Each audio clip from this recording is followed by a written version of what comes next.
Hello, my dearest friends. Welcome or welcome back to my channel, Diana and the Book Hunt, and a very Merry Christmas to all of you. I hope you're having a splendid time during this holiday period.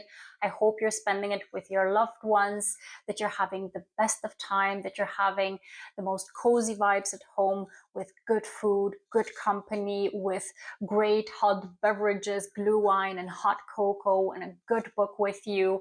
This is my plan for my holidays, by the way. So I'm just projecting my kind of perfect Christmas holiday into your reality. Hopefully, you're having the merriest and coziest Christmas, as I'm also planning on doing myself. And today I plan on indulging. I plan on indulging not only on amazing food, but also on amazing romances, ones that I read this year. This is going to be the long awaited best romances of 2024 video that I'm going to be posting on my channel to share my love for all these books that I read. I decided to do 10 books this year. Now, obviously, I could have done many more because I read like 200 and something books this year, and out of those 200, I had about 40 plus 5-star reads. But then again, I already did a couple of videos where I discussed like new to me authors that I fell in love with, so favorite new to me authors this year. I'm going to link that video up in the cards if you want to check it out. I also did my favorite series of the year. Many of the series actually were also favorite reads of mine, but I've already discussed them in that video, so it's redundant for me to keep on gushing about those same books. So I've picked 10 books that I really have as my favorites that I don't think are in those videos. Maybe one of them is in that video, but anyway, I have picked 10 books to talk about today, 10 really favorite books that I would want everyone to discover for one reason or another. And I'm just going to share today my motivation for picking each and every one of these books to be in my favorites of the year of 2024.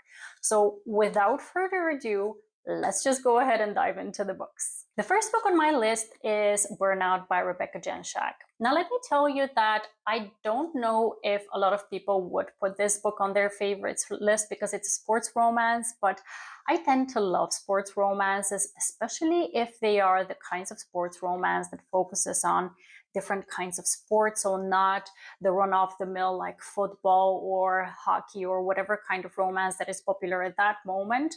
So whenever it's kind of a unique kind of a premise, that is something that will probably catch my attention. And this book definitely did.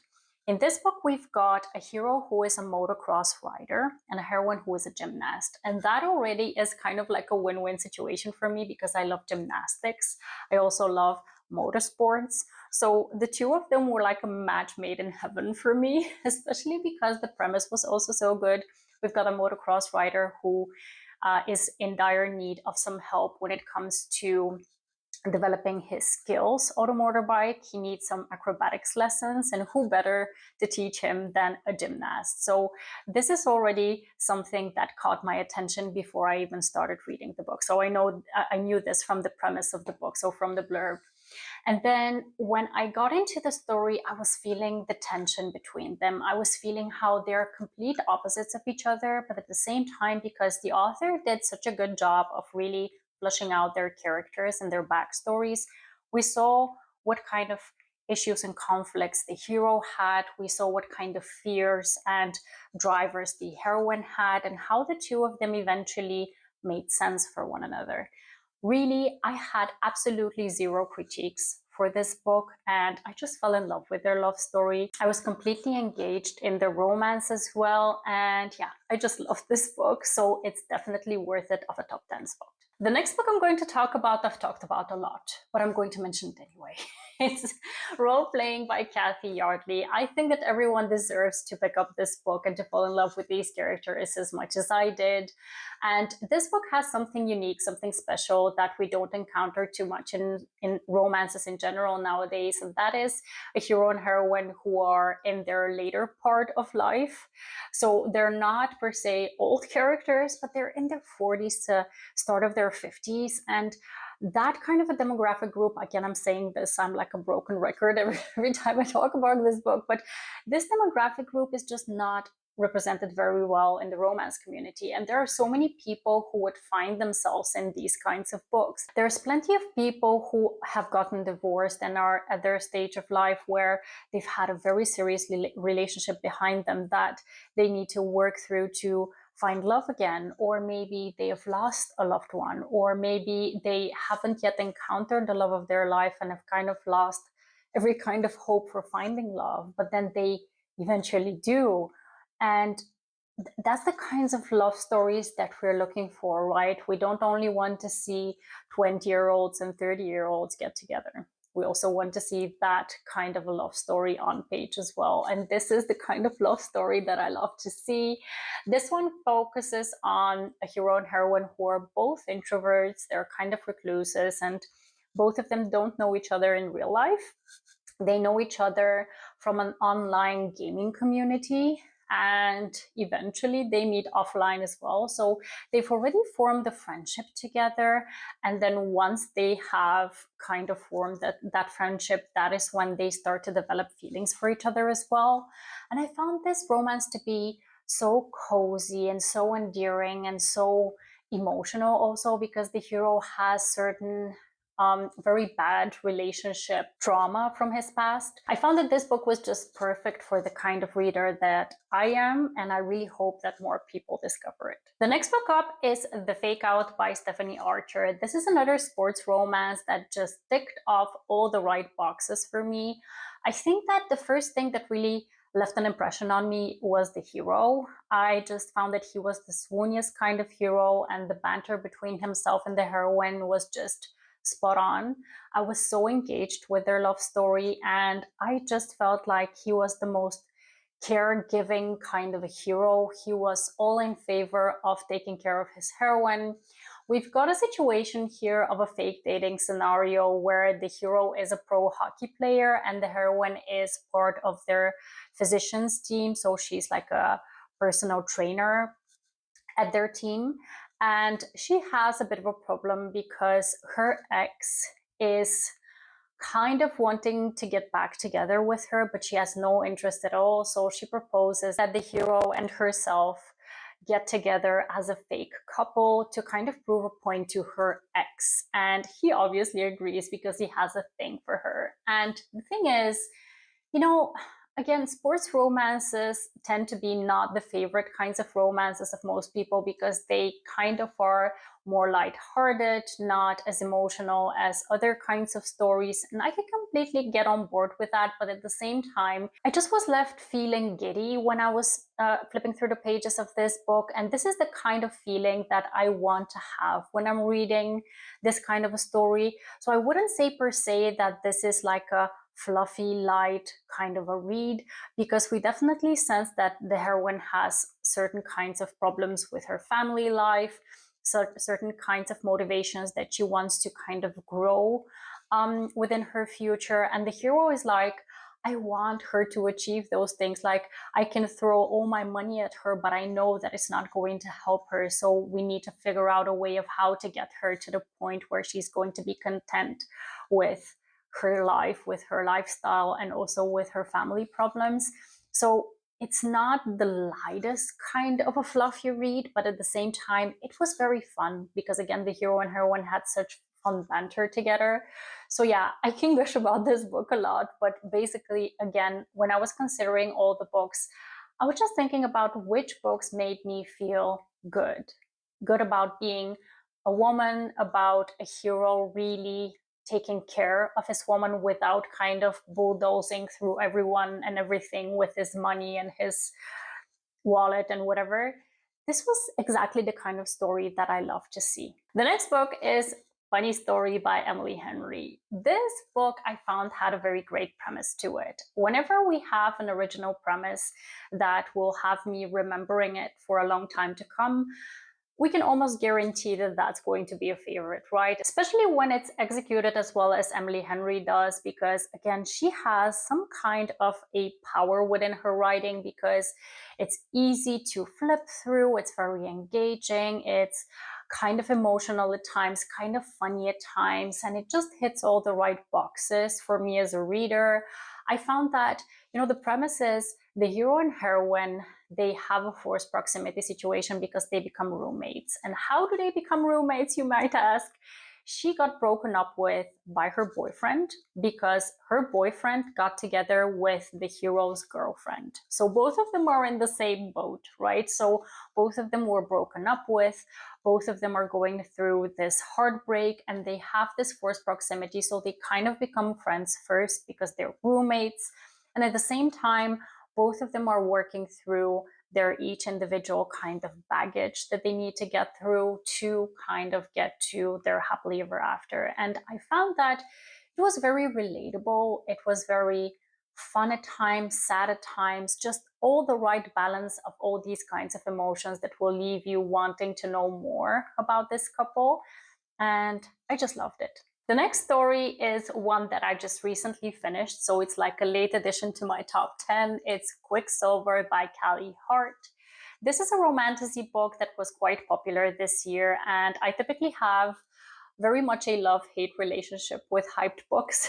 This one is fortunately one that I completely fell in love with.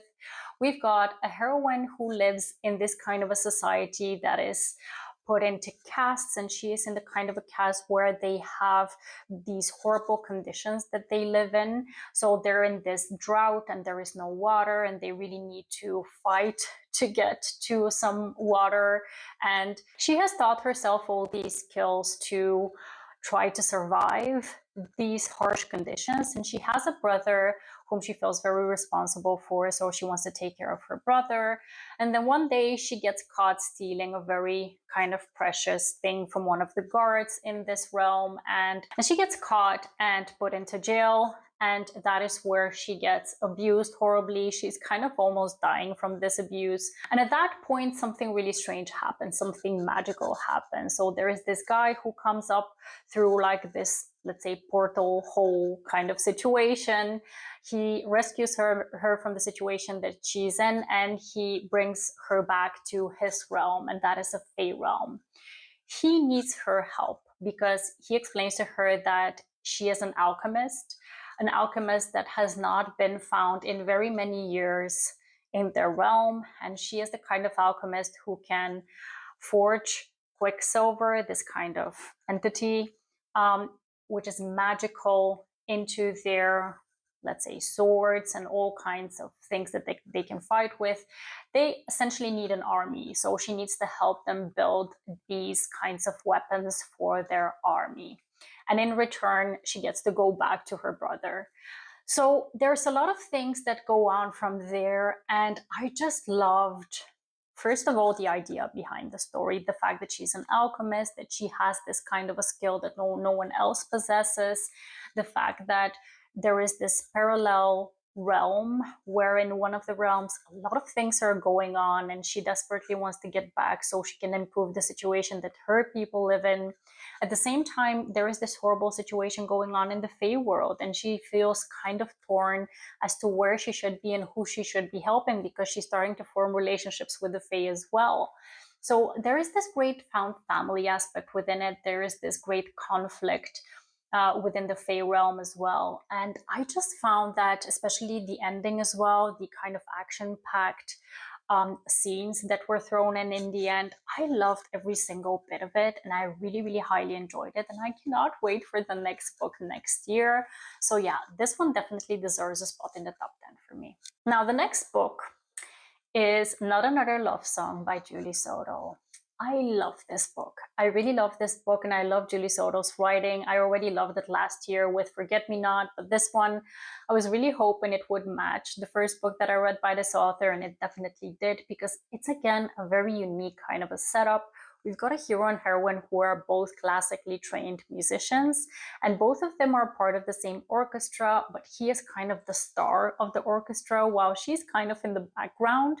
But then something happens because of which the heroine gets promoted to kind of partner with the hero. And that is when he starts to take notice of her and starts to really see how talented she is and how gorgeous she is as well. And he starts to get inspired by her. She becomes his muse essentially, and I love that within like a musical setting. If I'm reading about this kind of a setup, this is exactly the kind of romance I would want to see, with the hero being completely obsessed with the heroine and getting inspired to write music because of her. I completely love that idea, and it was quite sexy as well, and I love the audiobook for it as well. So this just again hit all the right boxes for me. I'm definitely a complete stan for Julie Soto's writing. I'm going to be picking up her books next year as well, and this is definitely a favorite. We cannot have a top 10 this year without mentioning a book by Liz Dumfordy, and that is going to be Play Along. This is the book that I read this year that, again, I completely fell in love with. It's very swoony. It's very much the kind of a book that left me feeling giddy when I was reading through it, when I was connecting with the hero and heroine story. We've got another sports romance. Surprise, surprise. This one is a baseball romance where the hero is a professional baseball player. He meets the heroine in the women's bathroom at their stadium, and he hears herself having a discussion with herself because of an interview that went wrong. And he immediately fell in love with her when he met her. But then he immediately also noticed that she has a ring on her ring finger. She is very much engaged. So she's off limits to him. She is gorgeous, and she's going to be a part of their doctor's team. So they're going to be having a work relationship that is also kind of forbidden. And it just had all the goodness within it, with a pining hero, with a reluctant heroine, with a swoony hero. It just ticked off, again, all the right boxes for me. I love this book. I love Liz Dumfordy's writing. I love this world that she has created and all the found family within it. From all the other books we're seeing characters pop in to this book as well. And again, I was just giddy reading this book, so it could not end up in my favorites of the year. Now, the next book I have not talked about a lot on my channel. It's not a romance. Maybe that is why, because I typically do recommendation videos for romance books. But then again, I think that it kind of flew under the radar, and I definitely need to show some more love for it because I really, really love this book. I was blown away by the writing, by the plot of the book, by how engaged and how completely immersed I was into the world that was created by the author. The book is The Will of the Many by James Islington. I definitely cannot do the plot justice. I can only say that I think it's like a young adult and new adult plot where the hero is thrust into this academy where there are some trials going on as well. And it's just such a good and right pace. So it's not fast paced, but exactly the right kind of tempo for all the things that are going on is taken in this book. And then at the same time, the world building is really great. And all the relationships that are formed just make sense. So you know kind of already from the start that the hero doesn't want to forge any kind of close friendships with anyone because he has not had it easy and he does not want to have an attachment to anyone. But at the same time, when you're spending so much time with people, you cannot not have a good relationship with people that you connect with. So it was amazing. I found family, like the friendships that were formed within the story were just beautiful. And I cannot wait to immerse myself into the second book, which will probably come out next year. It was definitely worth it. It was recommended by Crystal from Crystal's Bookish Life last year or at the beginning of this year. And I was like, this sounds interesting. Not really up my alley, but I want to give it a try. And I'm so happy that I did because it did end up as one of my favorites of the year. Now, the next book is the book with the most gorgeous cover ever, which is Bourbon and Lies by Victoria Wilder. If you've noticed, all the kinds of books that I picked for my top 10 are kinds of books that just have a very interesting kind of setting or interesting kinds of tropes.